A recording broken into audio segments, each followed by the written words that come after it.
A ciência trabalha com a noção de probabilidade. A teologia trabalha com o conceito de providência divina.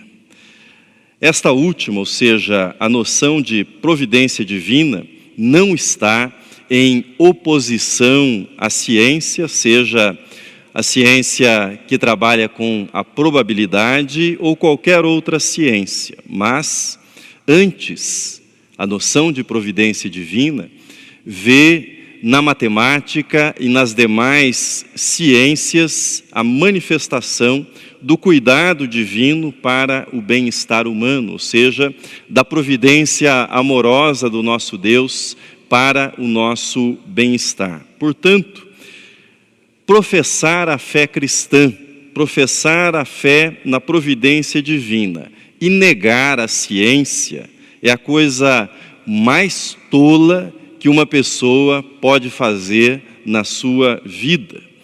Invocar a fé em Deus para escapar das leis naturais é incorrer no pecado de tentar a Deus, e foi isso que Satanás fez com Jesus, quando Jesus estava no deserto, dizendo para o Filho de Deus: atira-te abaixo, e citando a palavra de Deus, dizendo que os anjos o amparariam. Jesus o repreendeu de forma veemente, dizendo: não tentarás o Senhor teu Deus, citando também a palavra de Deus. Mais adiante eu voltarei ao tema da providência divina. Eu quero retomar com você, nessa manhã, o tema da estatística e da probabilidade. A pandemia do Covid-19 transformou todos nós brasileiros em especialistas em estatística. Antes, cada brasileiro era um especialista em futebol. Não faz muito tempo nós assistimos cada brasileiro se tornar um especialista em direito, ou seja, um jurista. E agora, cada brasileiro se transformou num especialista em cálculo estatístico. Você toma a tabela de letalidade que tem sido divulgada, e olha nessa tabela e vê de 10 a 39 anos, a taxa de letalidade do Covid-19 corresponde a 0,20%. Você avança na tabela e de 40 anos até 49 salta para 0,40% a taxa de letalidade. No meu caso, que fiz 50 anos o ano passado, salta para 1,30%. E de 60 a 69 anos, salta para 3,60%. De 70 a 79 anos, vai para 8%. E daí para frente, sobe significativamente para 14% dos infectados. Os especialistas dizem que, se você tiver outras enfermidades associadas, isso pode ser ainda mais grave. Por que lembrar isso? Algumas pessoas reagirão à probabilidade, ou seja, a esse cálculo, a essa probabilidade, algumas pessoas reagirão com otimismo. Já outras pessoas serão tomadas pelo pessimismo, serão tomadas pelo negativismo. A minha questão nessa manhã não é otimismo e não é pessimismo. Eu entendo que pessimismo e otimismo estão profundamente vinculados às características de personalidade de cada pessoa, vinculados à sua história, às suas experiências, ao contexto no qual esta pessoa vive. Portanto, esse não é o tema nosso em consideração. A nossa questão, a questão central é a leitura da probabilidade, do cálculo estatístico dentro do contexto da providência divina que nós aprendemos na palavra de Deus. Qual é então o conceito de providência divina? Veja comigo novamente os versículos que nós lemos, eles estão aí na projeção. Não se vendem 5 pardais por 2 asses? Entretanto, nenhum deles está em esquecimento diante de Deus. Até os cabelos da vossa cabeça estão todos contados. Não temais, bem mais valeis do que muitos pardais. Na versão desse texto que aparece no evangelista Mateus, é dito que 2 pardais eram vendidos por 1 asse. E é dito que nenhum desses pardais cairia em terra sem o consentimento do Pai Celestial. Já que nós falamos em matemática, em estatística, sempre me intrigou que o preço de 1 pardal, ou melhor, por 1 asse você comprasse, ou eles comprassem à época, 2 pardais. Vamos trocar asse por real. Que por R$1 se comprassem 2 pardais naquela época. Portanto, com R$2, do ponto de vista do cálculo, seriam comprados 4 pardais. Mas o evangelista Lucas nos diz que com R$2 o comprador poderia levar 5 pardais. Na verdade, o 5º pardal era um brinde. Nós achamos que as promoções são uma invenção da propaganda moderna, mas elas já existiam naquele tempo, ou seja, você desembolsava o correspondente a 4 pardais e levava um 5º pardal de brinde. Para entender a providência divina, perceba que Jesus escolheu a mais comum das aves, os pardais, e escolheu esta ave para ilustrar o cuidado divino. Pardais nunca foram e continuam não sendo apreciados. Canários são apreciados pelo seu canto, águias são apreciadas pelo seu porte, pela sua precisão. Outras aves são apreciadas ou pelo seu canto ou pela sua beleza, mas pardais não são admirados, não são apreciados. Você já viu, por exemplo, algum exército tendo nas suas bandeiras como motivo um pardal? Aparecem as águias, aparecem os falcões, mas pardais jamais. Sobre os pardais, Jesus disse que nenhum deles está em esquecimento diante de Deus, e que nenhum cairá em terra sem o consentimento do Pai. Isso inclui também aquele 5º pardal, aquele que foi empurrado na compra como brinde. A fé na providência divina nos ensina que cada pessoa é importante aos olhos de Deus.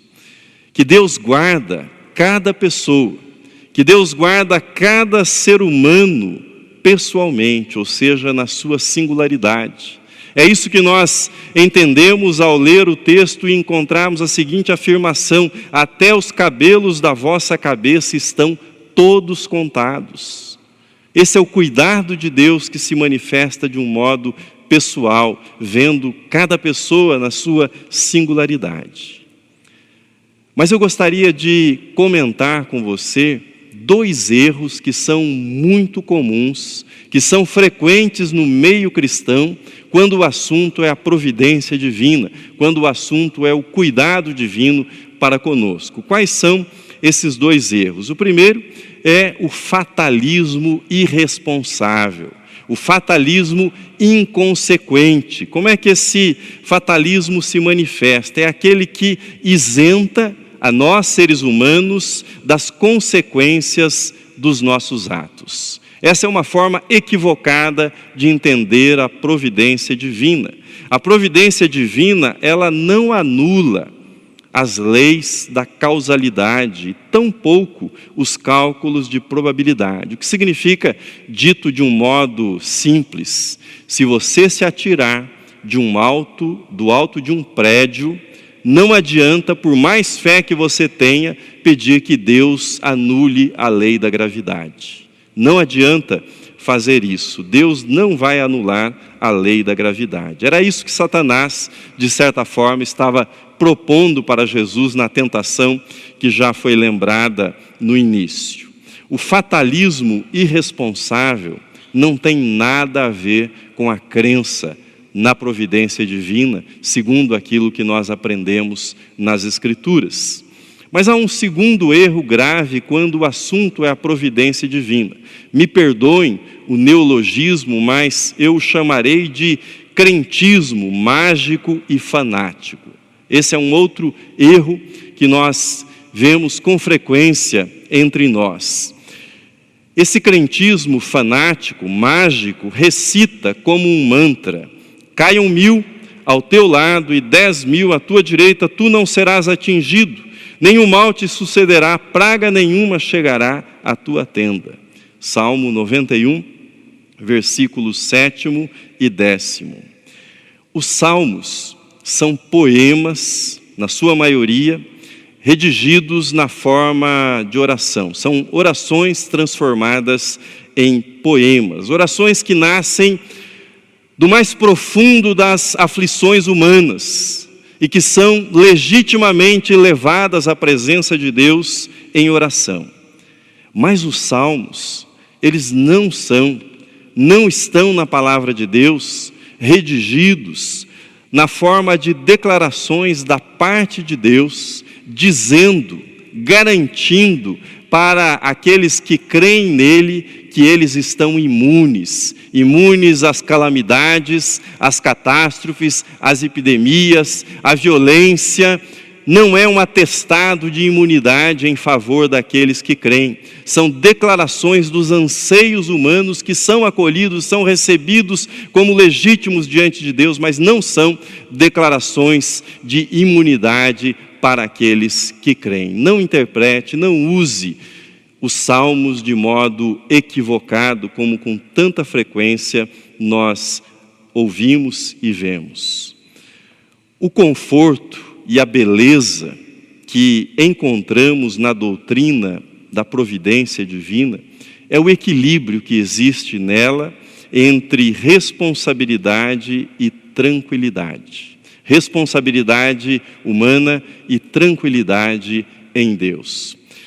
Ilustro isso para você de modo prático e no contexto desses dias. Se você é idoso e já possui uma saúde frágil, mas crê em Deus, isso fará com que você possa descansar em Deus nesses dias. Você não se sentirá dominado pelo medo, você não será tomado pelos pensamentos negativos, mas o seu coração estará em Deus e isso trará paz para a sua vida nesse momento. Por outro lado, se você crê em Deus, crê na providência divina, por outro lado, se você assim crê e é jovem e saudável, isso fará de você, ou fará com que você olhe para esse momento com humildade, não com vaidade. Fará com que você olhe para esse momento com responsabilidade diante da epidemia. É isso que a providência divina produz na vida daquele que crê. O equilíbrio entre tranquilidade e responsabilidade. A fé reformada, ela foi esculpida em meio às muitas epidemias que varreram a Europa na Idade Média. Por isso, um dos catecismos mais queridos dos cristãos reformados, o Catecismo de Heidelberg, que foi redigido em 1563, ele explica a providência divina dizendo que é a providência divina a confiança que Deus dará tudo que é necessário para o meu corpo e para a minha alma, e que Deus transformará em bem todo o mal que enviar nessa vida conturbada.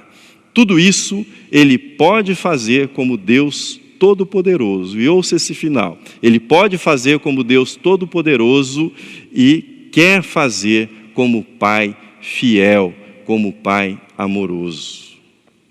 Algumas décadas antes do catecismo citado ser redigido, o reformador Martinho Lutero se viu diante do ressurgimento da peste bubônica. E numa carta que ele enviou a um amigo seu, reverendo Johannes Hess, Lutero fez considerações valiosas sobre a atitude que o cristão que confia na providência divina deve ter diante de uma epidemia, diante da ameaça à sua vida, diante da ameaça à saúde dos seus contemporâneos. Eu tenho o texto na projeção, você pode acompanhar comigo a leitura. Assim se expressou Lutero naquele momento. Disse ele: pedirei a Deus para misericordiosamente proteger-nos. Então, farei vapor, ajudarei a purificar o ar e a administrar remédios e a tomá-los. Evitarei lugares e pessoas onde minha presença não é necessária, para não ficar contaminado e assim, porventura, infligir e poluir outros e, portanto, causar a morte como resultado da minha negligência. Se Deus quiser me levar, Ele certamente me levará e eu terei feito o que Ele esperava de mim. E, portanto, não sou responsável pela minha própria morte ou pela morte de outros. Se meu próximo precisar de mim, não evitarei o lugar ou a pessoa, mas irei livremente conforme declarado acima. Veja que essa é uma fé que teme a Deus, porque não é ousada nem insensata e não tenta a Deus. Nesta citação de Lutero, é perfeito o equilíbrio entre descanso em Deus e prudência, responsabilidade pelos próprios atos, pelas consequências dos atos que nós praticamos. No início da mensagem, eu afirmei que a crença na providência divina não se opõe ao uso das informações provenientes do campo científico. Na verdade, levar a sério a providência divina significa, dentre outras coisas, levar a sério essas informações, as informações que nos chegam do campo científico. Outro reformador, João Calvino, no segundo livro das Institutas, no segundo volume das Institutas, ele afirma que se nós desprezarmos as ciências, e ele cita literalmente direito, medicina, matemática, engenharia, diz Calvino, estaremos desprezando o Espírito de Deus, uma vez que qualquer verdade que o conhecimento humano alcança por meio do esforço científico é também proveniente do Espírito de Deus, pois não existe verdade que não seja proveniente do Espírito de Deus, e não são provenientes do Espírito de Deus apenas as verdades de natureza religiosa, como alguns erroneamente pensam, diz Calvino. Mas não somente as ciências exatas que Deus usa na sua providência, não são somente as ciências exatas que Deus usa na sua providência para abençoar o seu povo. Deus usa também a história, o conhecimento histórico e os registros históricos para orientar o seu povo e para dar esperança para o seu povo em condições difíceis, quando o seu povo atravessa jornadas existenciais que são jornadas duras, que são jornadas de provação. Reverendo Eduardo Carlos Pereira, pastor da Primeira Igreja por mais de 3 décadas, líder da criação da nossa denominação, a Igreja Presbiteriana Independente do Brasil, o reverendo Eduardo Carlos Pereira enfrentou no pastorado desta igreja, neste púlpito, a crise que foi trazida pela gripe espanhola em 1918. Ele era pastor desta igreja, a nossa igreja, em 1918. E é muito instrutivo e confortador checar aquilo que ele escreveu naquele período de crise. Há muita instrução para esse momento no qual nós estamos vivendo. Vou fazer algumas referências históricas e nós temos algumas imagens. Primeiro, no estandarte de 26 de setembro de 1918, ele escreveu que a gripe espanhola havia alcançado os navios brasileiros que estavam na Europa e havia tirado a vida de alguns da tripulação.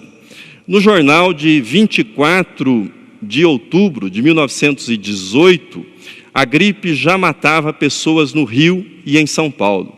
E o reverendo Eduardo escrevia sobre o impacto e as providências que estavam sendo tomadas. Por exemplo, os cultos estavam suspensos, também as escolas haviam suspendido as aulas aqui em São Paulo, o Mackenzie havia se transformado num hospital de campanha e começava a abrigar os doentes atingidos pela gripe espanhola. Agora, no estandarte de 31 de outubro, veja a descrição que o reverendo Eduardo faz da cidade de São Paulo, que era alcançada àquela altura de modo impiedoso pela gripe espanhola. Você tem aí a primeira página do jornal e o texto que está em azul é o texto que eu lerei. Você não consegue ler, mas eu lerei para você. Diz assim, ou dizia assim, o reverendo Eduardo Carlos Pereira à época: a bela Pauliceia bebe a esta hora sua parte no cálice da amargura universal. Sobre ela está caindo, por sua vez, uma atmosfera de tristeza e temor. Fecharam-se as diversões e as igrejas à noite. O bulício alegre da criançada das escolas emudeceu. Paralisa-se o tráfego e os rareados transeuntes cruzam-se nas ruas, aspirando cabisbaixos a cânfora, naftalina e a mentol. Paira no ar a terrível ameaça de um inimigo invisível, traiçoeiro e misterioso. O mal se propaga e com pavorosa celeridade atinge todas as classes, tombando no leito o rico e o pobre, o sábio e o ignorante. Penetra no interior do nosso estado e nas asas negras leva a notícia dos horrores que dizimam a densa população de nossa capital federal. Agora quero que você veja comigo a nota que foi mantida no estandarte durante os meses em que durou a epidemia da gripe espanhola aqui na cidade de São Paulo e no Brasil. Você conseguirá ler algumas coisas, eu vou ler algumas. Diz assim: evitar aglomerações, principalmente à noite, tomar cuidados higiênicos com o nariz e a garganta. E depois aparecem algumas práticas e remédios que eram recomendados à época. Mas mais ao final, nós temos algumas recomendações que se assemelham ao que vivemos nos nossos dias. Evitar toda fadiga ou excesso físico. O doente, aos primeiros sintomas, deve ir para a cama, pois o repouso auxilia a cura e afasta complicações e contágio. Não deve receber absolutamente nenhuma visita. E mais abaixo, na última linha, as pessoas idosas devem aplicar-se com mais cuidado e rigor ainda a esses cuidados. No estandarte de 21 de novembro de 1918, o reverendo Eduardo registrava que a epidemia começava a arrefecer. E ele mencionava a expectativa de que os cultos presenciais fossem retomados em breve, que as igrejas pudessem retomar os cultos. Prezados irmãos que me ouvem neste dia, a história é um instrumento da providência divina. É um instrumento para a nossa instrução, para o nosso aprendizado, para o nosso conforto, para a nossa advertência. A primeira lição que nós extraímos é que as aflições passam, as aflições terminam, elas têm tempo determinado.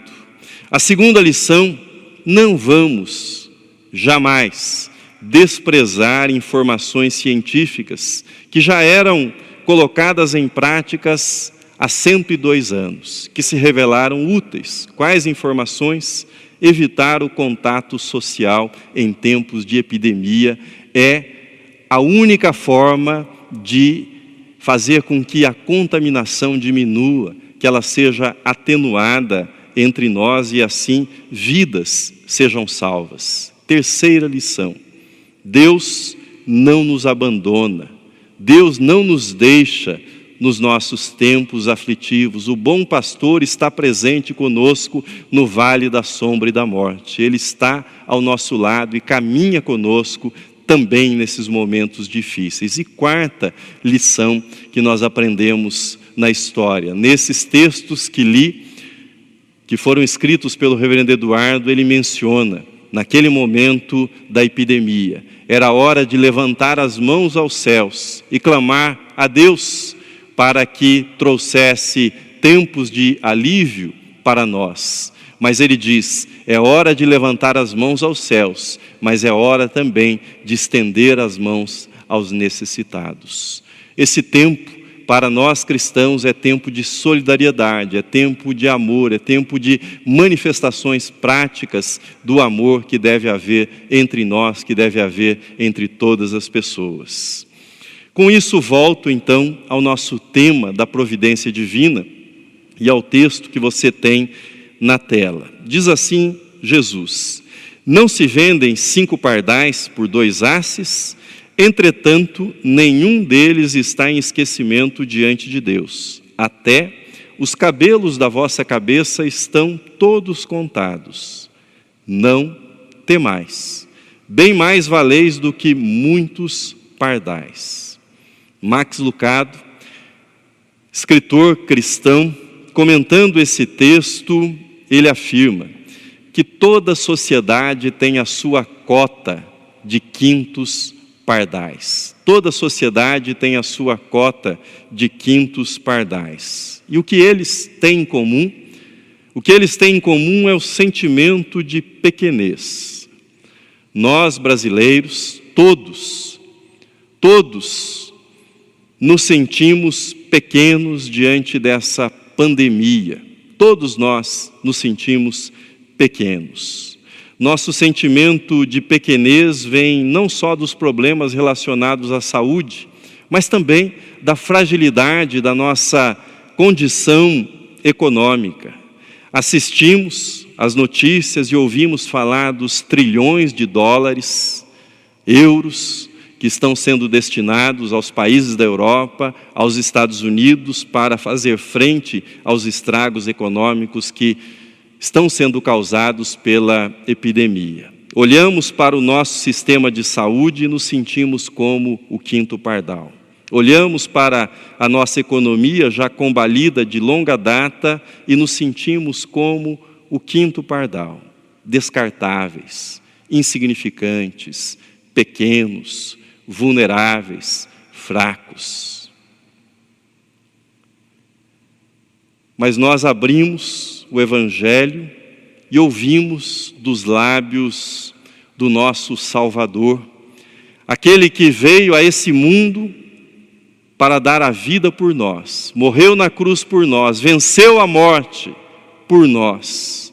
Ouvimos dos lábios de Jesus, bem mais valeis do que muitos pardais. Bem mais valeis do que muitos pardais, não temais. Se nenhum dos pardais está em esquecimento diante de Deus, nenhum deles cairá em terra sem o consentimento do Pai Celestial. Seria diferente comigo? Seria diferente com você? Seria diferente com o povo brasileiro? Observai as aves, disse Jesus numa outra passagem amada e conhecida de todos nós. Uma das coisas mais lindas da observação das aves, sejam pardais ou falcões, pombas ou águias, é o seu perfeito senso de equilíbrio. Quando você observa um pardal pousando sobre um fio, numa rua qualquer da nossa cidade, você vê o cuidado com que os pés do pardal envolvem o fio e como ele se equilibra lá no alto. Confie nesta hora na providência divina. E esta confiança trará o equilíbrio perfeito para a sua vida, o equilíbrio que representará de um lado descanso, de um lado tranquilidade, do outro lado prudência, do outro lado responsabilidade. O equilíbrio que significará fé em Deus, uma fé inabalável em Deus e ao mesmo tempo uma mente esclarecida, informada pela ciência, pela razão, pelo bom senso. profeta Isaías, no capítulo 40, versículo 31, assim diz: Mas os que esperam no Senhor renovam as suas forças, sobem com asas como águias, correm e não se cansam, caminham e não se fatigam. Este é o tempo de esperar, esse é o tempo de renovar as forças. Chegará o tempo de voar. Tenha paciência, tenha fé em Deus. Deus está cuidando da sua vida. Deus está cuidando de cada um de nós. Amém.